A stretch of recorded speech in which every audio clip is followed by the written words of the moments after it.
Hey amayo anaheneyo, hey amayo. Olá, eu sou Léo Sintra, é um prazer estar com você aqui hoje. Eu sou hipnoterapeuta, neurocoach e trabalho com reprogramação mental.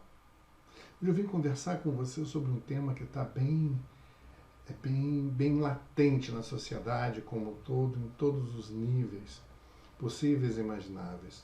É uma coisa que vem crescendo a cada dia, desde lá do início da pandemia.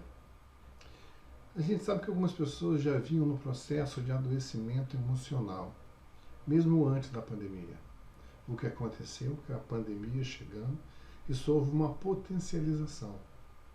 Mas ao contrário do que a maioria das pessoas estavam acreditando, até colegas terapeutas, que fosse haver um grande boom de pessoas com problemas psicológicos, problemas emocionais, isso não aconteceu.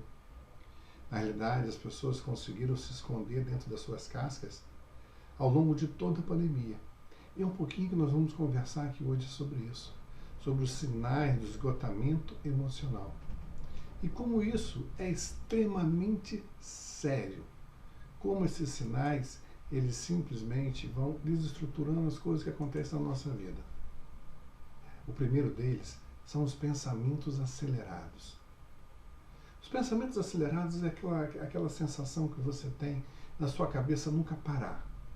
Tem pessoas que falam, nossa, minha cabeça não para nunca. É o tempo todo pensando, o tempo todo falando. A sensação de que eu acordo cansado. A sensação de que a minha cabeça simplesmente não para. E isso é verdade. Nós estamos com o pensamento acelerado, você fica pensando na fonte do problema, você pensa no parente, no marido, na esposa, você pensa nos filhos, você pensa em tudo ao mesmo tempo e não consegue concatenar esses pensamentos. É uma chuva de coisas acontecendo, frustrações, entre outros. Você senta para desenvolver um projeto e você não consegue, porque é tanto pensamento que vem na cabeça que você não consegue botar essas coisas em ordens. Aí chega a noite, quando você deita, que seria aquele momento de você descansar, a sua cabeça não para. Ela continua pensando. E algumas pessoas ainda acordam no meio da noite, pensando, sempre pensando. Pensamentos extremamente acelerados. Eles são tão rápidos que a maioria das pessoas não consegue acompanhar eles mesmos. É como se estivessem correndo atrás de algo que não vão alcançar nunca. São os pensamentos acelerados. E esses pensamentos, eles esgotam a sua energia. Eles fazem com que você vá ficando cada vez mais cansada. Cada vez mais cansada. O corpo vai ficando pesado. E isso vai se juntando a outros fatores interessantes. O segundo são as emoções negativas. As emoções negativas é aquela coisa tipo, você acordou, mas uma vidinha sem graça, você está incomodada com alguma coisa e não sabe muito bem o que é que está te incomodando. Você sabe que alguma coisa não está boa na sua vida. E muitas vezes, quando você tem toda a sua vida organizada, tudo direitinho, dentro do padrão, você fica pensando e até se culpando por isso, falando assim, caramba, eu tenho tudo que uma pessoa pode ter, eu tenho uma casa própria, eu tenho um carro bacana, eu tenho um trabalho legal, eu tenho um marido legal, eu tenho uma esposa legal, meus filhos são maravilhosos, mas eu sou infeliz. Ou pior, quando você não tem tudo isso arrumadinho, é tudo desestruturado e você chega à conclusão que é infeliz. Ou você simplesmente não sabe por quê. Mas aquela angústia, aquele incômodo dentro do peito, ele vai crescendo cada vez mais e você não consegue achar um motivo para isso. Isso é estafa emocional. É o segundo item da estafa emocional. E essa sensação, ela é muito ruim, porque você não consegue aplacar ela. É como se fosse uma saudade de algum lugar que você nunca foi. Aí você pensa, como é que você pode sentir saudade de um lugar que você nunca foi? Ou saudade de um lugar que você simplesmente não lembra? Faz parte desse processo. Todo esse processo da estafa emocional. Aí depois nós vamos para o terceiro ponto. No terceiro ponto, a gente vem trazendo a insônia. Insônia constante. E sabe o que é interessante? Que nós damos desculpas. Não tem aquelas pessoas que falam assim, eu sou da noite.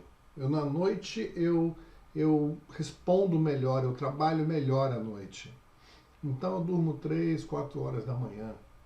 Ou como eu falava antigamente, porque eu preciso só de 4 horas de sono para dormir. Isso, eu sempre tive isso como uma máxima para mim. E durante um tempo até que realmente foi. Até que o meu organismo começou a sentir que não era bem assim. Na realidade, eu tinha um processo de insônia complexo. E eu acabei inventando desculpas para que esse tipo de coisa funcionasse na minha vida. E assim eu fiz. Eu consegui achar um lugar na minha vida para minha insônia. Até que eu descobri que realmente isso não era precisar de poucas horas de sono como eu imaginava, mas sim era um processo de insônia complexo. E eu alimentava essa insônia. Com todas as ansiedades, com todos os problemas, eu ainda pegava e ficava com o celular na cama, ali olhando as últimas mensagens do dia, lendo livros pelo celular, ou olhando coisas relacionadas ao trabalho. E eu dormia praticamente com o celular caindo da minha mão. Quebrei alguns celulares dessa forma. E isso só ia aumentando ainda mais a minha insônia. Porque hoje a gente sabe, é falado em todos os lugares, a gente fala que não se deve levar celular para a cama. Ou você não deve ficar vendo televisão ou computador na hora de dormir. Porque o seu corpo não vai produzir melatonina, que é o hormônio do sono. E aí você não tem um sono natural, você não tem um sono mental.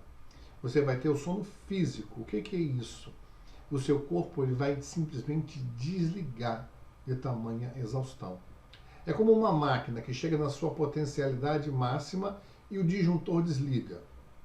Porque ele chegou num ponto que se ele não desligar, a máquina dá problema. Exatamente o que acontece com o nosso corpo. Vai chegando um determinado momento do dia, tarde da noite, nosso disjuntor desliga e a gente desponta. Só que o nosso cérebro não para de funcionar. Ele continua funcionando. E é aí que vem o problema. Você simplesmente acorda cansado. E se você deixa ainda o celular ao lado da cama ou dentro do quarto, você tem todo o problema ainda, o problema dos campos magnéticos que se interagem ali dentro. O nosso campo com o campo magnético do celular. Que quando você está em vigília, o seu campo magnético, ele equivale ao campo magnético do celular e com isso os dois se anulam, sem problema nenhum. O celular não te faz mal. Mas à noite, quando você simplesmente dorme e o seu campo magnético ele diminui, e com isso o que acontece é que o campo magnético do celular se torna muito mais forte do que o seu. E aí começam os problemas, porque o celular continua recebendo mensagem o tempo todo. É como se você recebesse as mensagens dentro do seu próprio cérebro. Isso vai te trazendo um problema ainda maior. E para finalizar, nós temos o quarto ponto. E nesse quarto ponto, a gente traz a procrastinação. Procrastinação é você não conseguir mais render o que você rendia antes. Então, se você conseguir fazer determinada atividade até determinado tempo, você deixa de conseguir fazer. Até porque você vai perdendo interesse por tudo aquilo. Você simplesmente vai ficando sem graça o trabalho, você já não sente tesão de fazer aquilo que você gostava tanto de fazer. Você já não sente mais a vontade de acordar cedo para ir trabalhar. Seus olhos já não brilham mais. E você vai vivendo um dia após o outro, uma coisa cinza. E se você puder simplesmente evitar fazer aquilo que você teria que estar fazendo, você vai evitar. Aquilo que você pode empurrar com a barriga, você vai estar empurrando. Esse é o quarto fator, a procrastinação. Você não consegue dar conta de fazer mais nada. O seu dia parece que encurtou. Aí você começa a falar, nossa, eu precisava que o meu dia tivesse 40 horas. Continuaria tudo na mesma pegada. Porque o problema não são a quantidade de horas, o problema é o que passa dentro de você, dentro da sua mente. Isso não está funcionando. Então eu falo para vocês agora, depois dessa quarto fator, Você precisa mudar. Você precisa mudar a sua vida. Não dá para continuar do jeito que está. Aconteceu um fator muito importante na vida das pessoas, né, em meio a essa pandemia. Algumas pessoas já vinham no processo de adoecimento anterior à pandemia. E quando a pandemia chegou, foi um presente para essas pessoas. Porque junto com a pandemia veio o Fique em Casa. Aquelas pessoas que estavam no processo de adoecimento emocional entraram dentro das suas conchas e foram deixando aquilo crescer dentro delas. Dentro de casa, não precisavam mais se expor, não precisavam mais ter contato com pessoas. Elas tinham a desculpa pessoal perfeita para manter aquela dor funcionando dentro dela. E por isso que não houve um chame dentro dos consultórios. Só que isso serviu para essa doença emocional se agravar. A solidão se agravou, nós somos seres sociais, sociáveis. Quando começou o processo de isolamento social, essas doenças foram ampliando cada vez mais, cada vez mais. E hoje nós temos aí uma multidão de pessoas que estão doentes, emocionalmente doentes. E a maioria delas nem sabe disso. E vai começar a descobrir agora, nos próximos dias, nos próximos meses. As coisas voltando a funcionar, porque já estão começando, a população já está com mais de 60% vacinada. Daqui a pouco nós vamos estar beirando aí 90% da população vacinada. Já vamos estar chegando na terceira dose, quarta, quinta, décima.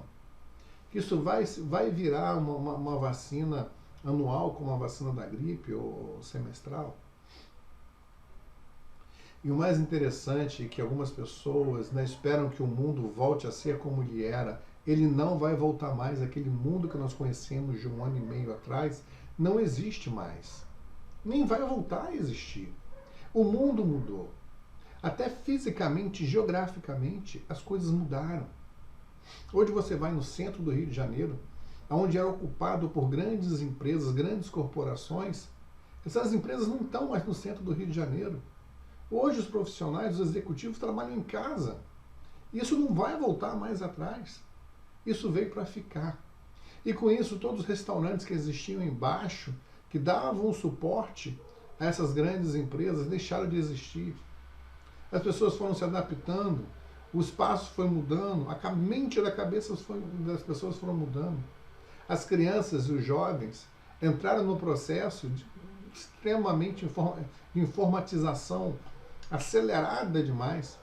Eles já tinham uma pegada muito fácil com a tecnologia. Mas com a pandemia, com as aulas online, em todo esse processo, eles passaram a ficar mais na metade do dia, muito mais na metade do dia, em contato com a tela, em contato com a internet, em contato com o mundo virtual. Nós não sabemos ainda o que vai acontecer com esses jovens daqui a alguns anos. Qual é o tamanho desse impacto? Nós vamos estar descobrindo juntos isso aí. Mas se você hoje, nesse nosso bate-papo, você identificou que você está vivendo um processo de estafa emocional, me procura. Ou procura um terapeuta perto de você, de confiança. Conversa com ele. Procura ajuda, não deixa isso evoluir. A evolução desse problema é muito séria. Isso vai continuar crescendo cada vez mais, não vai simplesmente desaparecer sozinho. Procure uma ajuda. Aqueles que quiserem me procurar, vai encontrar o meu contato em algum lugar aqui nesse vídeo. Vai ter esse contato. Ou como está aí na apresentação, coloca aqui nos comentários. Não sei muito bem por onde esse vídeo vai caminhar. Coloca viver. Que aí eu entro em contato com você, a gente agenda numa sessão de avaliação gratuita. E nós vamos bater um papo online. Eu vou ver que forma que eu posso estar te ajudando. E você vai me trazer um pouquinho dos seus problemas. E aí, quem sabe, a gente juntos consegue achar uma forma de te ajudar a voltar a ser feliz, a voltar a ter seus olhos brilhando, a ter a felicidade no coração. Forte abraço, a gente se vê em breve. Hey, amayo, ana, hey, yo, hey, yo.